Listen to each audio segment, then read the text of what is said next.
Hi, and welcome to The Bottom Line. I'm Pastor Paul Steele from Bethlehem Church in Austin, Minnesota. Now, The Bottom Line is our weekly summary of the previous Sunday's sermon. And this past Sunday, we finished a sermon series looking at a few of the Proverbs. Now, Proverbs are short statements designed to give guidance or direction to people's lives. In other words, they're there to give us wisdom. And we need wisdom, right? And wisdom is the godly knowledge for living life well. We live in God's world, and if we're going to live well in God's world, then we need His knowledge, His truth to make it through. And one of the areas that we need wisdom is in the area of money. Money is something that we all use on a regular, if not daily basis. So how do we use money well? One of the Proverbs that deals with money is Proverbs chapter 13, verse 11. Solomon writes this: "Wealth from get-rich-quick schemes quickly disappears. Wealth from hard work grows over time." Solomon provides a contrast of getting rich quickly and getting rich or building wealth over a period of time. And the reason that wealth that comes quickly leaves quickly is because our problem isn't a lack of money. Our problem is how do we use money properly? And when we don't have that good foundation, money comes in and out of our hands quickly. But when we have a good foundation for using money, then it grows over time. So how do we wisely use money?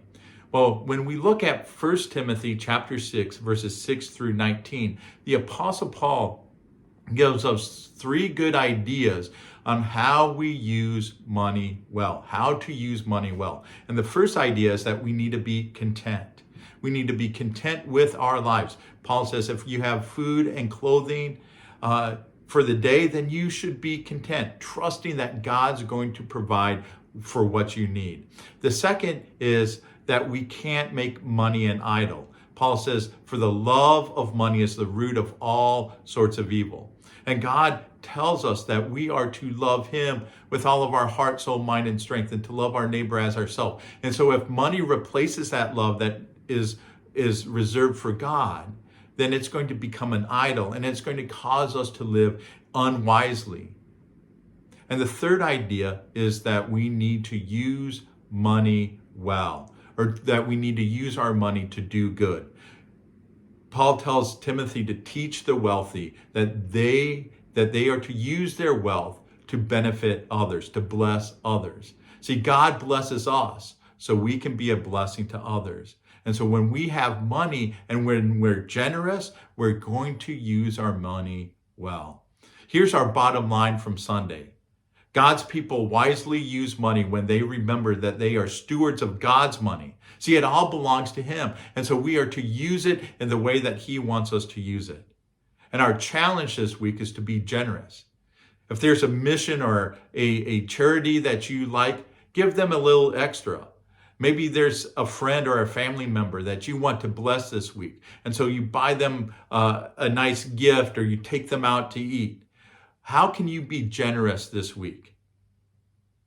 We're going to be starting a new sermon series on September 11th entitled Questions That God Asks. And I invite you to join us. So join us in person next to Ellis Middle School here in Austin at 10:30, or join us on YouTube or Facebook at 10:30 for our live stream. Thanks for watching. And if you want to know more about Bethlehem Church, like us on Facebook. And if you need prayer, send us a message and I'll be glad to be praying for you. Have a wonderful rest of the week, and God bless.